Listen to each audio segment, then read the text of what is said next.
We all make mistakes, we all do things wrong. How we atone for our errors which help define us as a person. And when you do something really badly, you got to take your medicine, you got to own up for whatever mistakes you've made. That does not apply to this teenager who was recently arrested and his mugshot gone viral because he was captured smirking after being caught by the police. What was his crime? Killing 6 members of the same family in a horrific car crash. Yeah, and I will show you the picture of this guy now. Yeah, it doesn't seem like someone who's really looking for forgiveness now, does it? But let's have a look at the full story here, guys. I'm sure this is going to make your blood boil on this one because I know it will mine too. We all got families at the end of the day, and seeing 6 people pass away because of this guy's senseless actions doesn't get much worse than that. Really doesn't. A reckless teen driver who fractured the lives of a Georgia family has been sentenced to 65 years behind bars. After a week of deliberation, Luke Garrett Ressiker, who is 19 years of age, was sentenced to 65 years by a Johnson County, Texas jury for the head-on crash which occurred on December 26, 2023. The crash, which occurred near Cleburne, killed 6 members of a visiting Georgia family traveling in a minivan.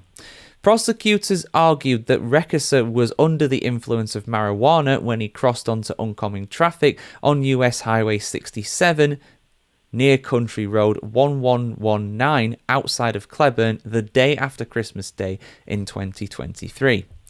Ressiker, who was driving a Chevrolet Silverado at the time of the accident, had a head-on collision with a Honda Odyssey minivan, killing 6 of the 7 people inside of it. Among those who were killed in the crash were 28-year-old Rishal Barry, 23-year-old Navina Potabathula, 64-year-old Nagswara Ponada, 60-year-old Sitam Manashlimi Ponada, 10-year-old Krifik Potamathula, and 9-year-old Nishinda Potamathula. I do apologise extremely sincerely to everybody there. I have absolutely got those names so wrong. I've done my best, guys, but those are not the easiest to pronounce. The only survivor from the minivan was Lokesh Potabathula, who now survives his wife, 2 children, cousin and in-laws who perished in the crash.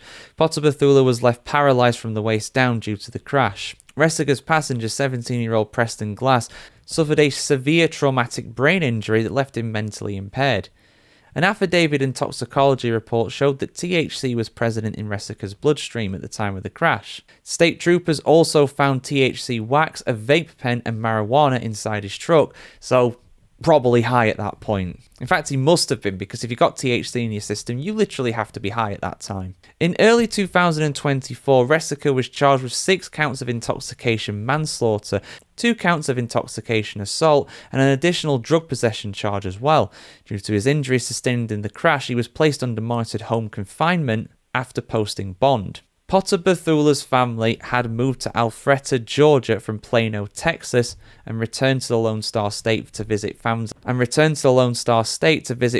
family for the holiday season.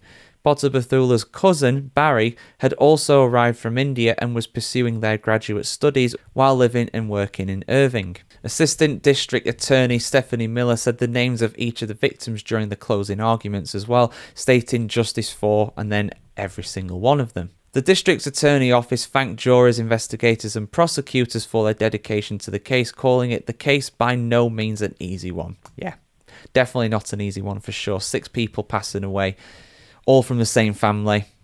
Complete innocent bystanders, aren't they? I mean, it's awful hearing stuff like that. And just seeing the guy smiling as well when he's got his mugshot. Like, come on.